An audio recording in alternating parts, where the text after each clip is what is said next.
ఆఫ్ఘనిస్తాన్లోని కాబుల్ ఆసుపత్రిపై పాకిస్తాన్ జరిపిన వైమానిక దాడిని భారత్ తీవ్రంగా ఖండించింది. ఇది పిరికి పంద, అమానుష చర్య అంటూ మండిపడింది. రంజాన్ వేళ ఇలాంటి దాడులకు పాల్పడడం దారుణమని విచారం వ్యక్తం చేసింది. ఈ మేరకు భారత విదేశాంగ శాఖ ప్రకటనను విడుదల చేసింది. పాకిస్తాన్ది అత్యంత పిరిగిపంద, అమానవీయ చర్య అని భారత్ ఆగ్రహం వ్యక్తం చేసింది.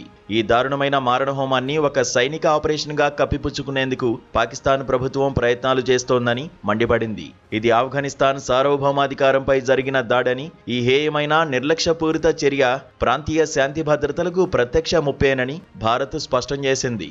సరిహద్దులకు ఆవల ఇలాంటి తీవ్రమైన హింసాత్మక చర్యలతో తమ అంతర్గత వైఫల్యాలను పాక్ ఇతరులపై నెట్టాలని చూస్తోందని తెలిపింది. పవిత్ర రంజాన్ మాసంలో ఈ దాడికి పాల్పడడం మరింత దారుణమని ఆగ్రహం వ్యక్తం చేసింది. ఈ నేరపూరిత చర్యకు పాల్పడిన వారిని అంతర్జాతీయ సమాజం జవాబుదారీగా చేయాలని పిలుపునిచ్చింది.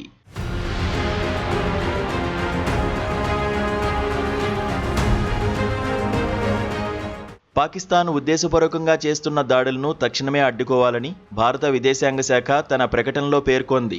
ఆఫ్ఘనిస్తాన్ సార్వభౌమాధికారం, ప్రాదేశిక సమగ్రతకు భారత్ ఎల్లప్పుడూ మద్దతిస్తుందని భారత్ స్పష్టం చేసింది.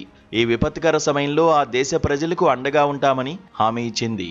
ఈ దాడిలో ప్రాణాలు కోల్పోయిన వారి కుటుంబాలకు భారత్ ప్రగాఢ సానుభూతి ప్రకటించింది. క్షతగాత్రులు త్వరగా కోలుకోవాలని ఆకాంక్షించింది. కాగా పాకిస్తాన్, ఆఫ్ఘనిస్తాన్ మధ్య మరోసారి ఉద్రిక్త పరిస్థితులు తలెత్తాయి. ఆఫ్ఘనిస్తాన్పై పాక్ వైమానిక దాడులకు పాల్పడింది. మాదక ద్రవ్యాలకు బానిసైన వారికి చికిత్స అందిస్తున్న కాబూల్లోని ఓ ఆసుపత్రిపై పాక్ దాడులు చేసిందని ఆఫ్ఘాన్ ప్రభుత్వాధికారులు తెలిపారు. దాడుల్లో ఇప్పటివరకు 400 మంది మరణించారని, దాదాపు 250 మంది గాయపడ్డారని వెల్లడించారు. ఆసుపత్రి పూర్తిగా దెబ్బతిందని, శిథిలాల కింద ఉన్న మృతదేహాలను కూడా వెలికితీస్తున్నట్లు వెల్లడించారు.